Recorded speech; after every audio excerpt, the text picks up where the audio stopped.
All right, everybody. Welcome to episode 336 of Psycho's Platters. Always powered by coffee each and every time.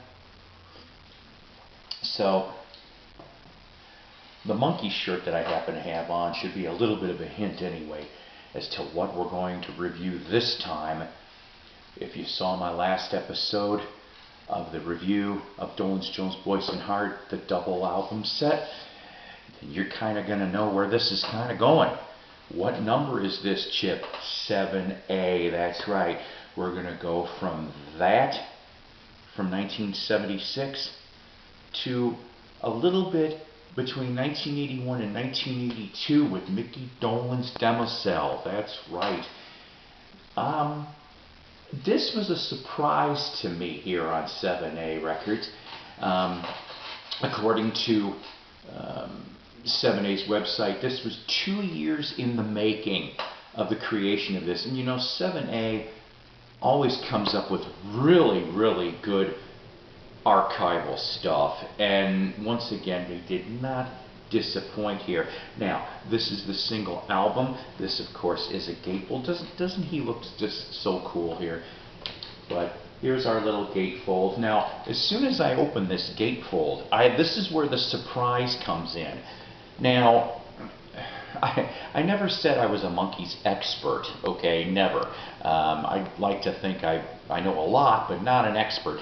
I did not know that he performed with the Classic Rock All-Stars. Now, I don't know if anybody out there in the 80s and early 90s saw it was a rotating lineup, all right? But basically, Jerry Corbetta, who was part of this story here, who of course was in Sugarloaf and wrote Green Eyed Lady, and just an excellent musician all the way around. Well, Mickey Dolenz ended up drumming for the Classic Rock All-Stars. I'm like, oh my, I wish I could have seen that whole lineup. You've got lots of different people. Mike Panera from Iron Butterfly, Alice Cooper, and just very cool stuff here, okay? And so you've got other pictures here. This is the back of this. Now, like I stressed a little bit ago here, this album comprises of demo recordings made between 1981 and 1992. Some of these songs ended up being put on the 1996 Monkees album Justice, which I thought was just very, very cool that the band took a couple of Mickey's demos and did the monkey treatment to it. I think that's totally awesome. So you got here 12 tracks. 7A put out a streaming single, so to speak. My Heart Is Failing Me was on the A side. Piston Power was on the B side, which just happens to be track 1 and track 6 of side 1 on this album.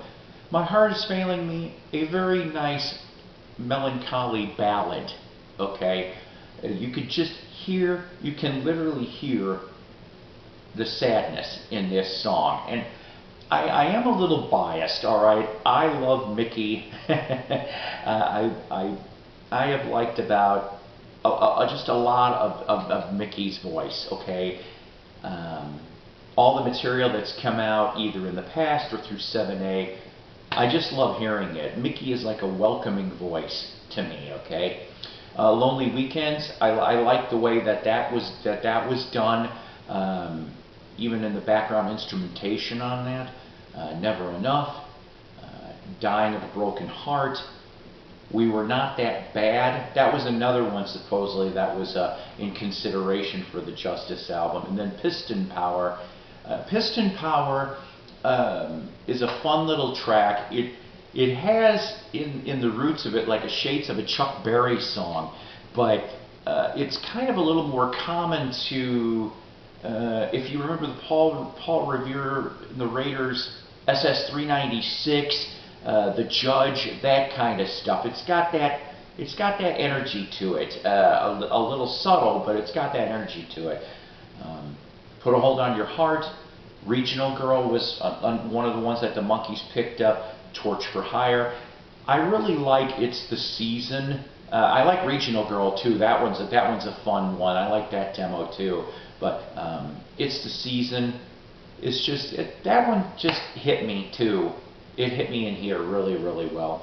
Since I Fell for You, to me it's like a Torch ballad, but I love it.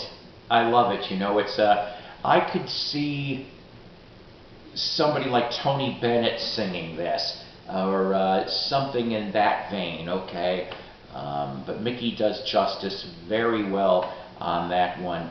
I know that he's performed that solo in some of his concerts as well, and other beautiful renditions, even live. And then Beverly Hills. Now, Beverly Hills, I'm going to be a little ignorant here on this. I'm assuming this is the demo for what ended up coming out in the 1982 Japanese single To Be or Not to Be, because Beverly Hills was on the B-side of that. And I like Beverly Hills is fun too on that one. So an awesome, fun album here. It just complements Mickey's voice very well in these demos. Now, as usual, 7A always comes up with incredible packages. And now, what color do we have on this one? You never can tell because they change with every release. But this time, it is a wonderful looking. You can see a little bit of swirls in this, and in the light here, it's like a pinkish red, but very awesome. Sounds clean. It's just beautiful. It's another beautiful release from, what number is this chip? 7A. And I'm going to suggest to you, like I have with all the other 7A releases, because they're so awesome. I guess I'm biased. They still have it in the single LP, and it's also a single CD. Now the difference between that, of course, is the CD. You get another 32-page book of unpublished photos, and so, you know, if you're a Monkees fan, a Mickey Dolenz fan, go get this. You will not be sorry. Mickey is such a welcoming voice to Psycho here, okay? What's coming down the pike?